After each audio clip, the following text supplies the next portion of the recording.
মধ্যরাতে পালিয়ে গেছে সমন্বয়করা। এমনকি উপদেষ্টা আসিফ নজরুল ও আসিফ মাহমুদ ও নেই, তারাও পালিয়েছেন ব্যাংকক। আসিফ মাহমুদ পালিয়েছেন দুবাই। তবে এখনও কুমিল্লায় অবস্থান করছেন হাছনাত আব্দুল্লাহ। এদিকে অভিনেত্রী বাঁধন নেই, তিনিও পালিয়ে গেছে। তবে কোথায় গিয়েছেন তা স্পষ্ট নয়। মধ্যরাত থেকে সামাজিক যোগাযোগ মাধ্যম ফেসবুকে এমন পোস্ট ছড়িয়ে গেছে।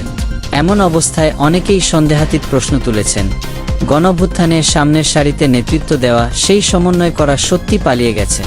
তবে হঠাৎ কেন তাদের পালাতে হলো, এমন প্রশ্ন উঠেছে সামাজিক যোগাযোগ মাধ্যমে। নিষিদ্ধ সংগঠন ছাত্রলীগের সাবেক নেতা সিদ্দিকী নাজমুল আলম সামাজিক যোগাযোগ মাধ্যম ফেসবুকে পোস্ট করে লিখেছেন, ব্যাংকক সার্ভিস চলে গেছে কুমিল্লার হাছনাত আসিফ দুবা। এরপর তিনি আরও একটি পোস্ট করে জানতে চান, আসিফ নজরুল কই?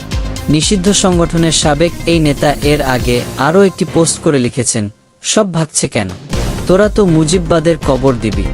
এভাবে আওয়ামী লীগের আত্মগোপনে থাকা নেতাকর্মীরা সামাজিক যোগাযোগ মাধ্যম ফেসবুকে অন্তর্বর্তী সরকার এবং গণ অভ্যুত্থানে নেতৃত্ব দানকারী সমন্বয়ের বিরুদ্ধে পালিয়ে গেছেন বলে পোস্ট করেন। যা সম্পূর্ণ গুজব। তবে এমন পোস্টের প্রেক্ষিতে নেটিজেনরা করছে নানা সমালোচনা। সাংবাদিকের হোসেন লিখেছেন, রাতে উপদেষ্টা সোপান লিখেছে, হাসিনা আপাকে বলেন দেশে চলে আসতে।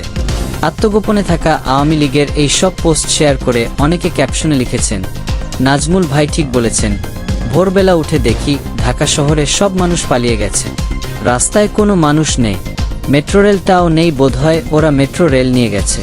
এদিকে আবার অনেকে লিখেছেন, সারা রাত শুনলাম সবাই পালিয়ে যাচ্ছে, সকালে উঠে দেখি ঘটনা সত্যি, কাউকে তো কোথাও দেখা যাচ্ছে না, না সচিবালয় না রাজপথে, নিজেও দেখলাম খেতার নিচে লুকিয়ে আছি, ঘটনা তাহলে সত্যি।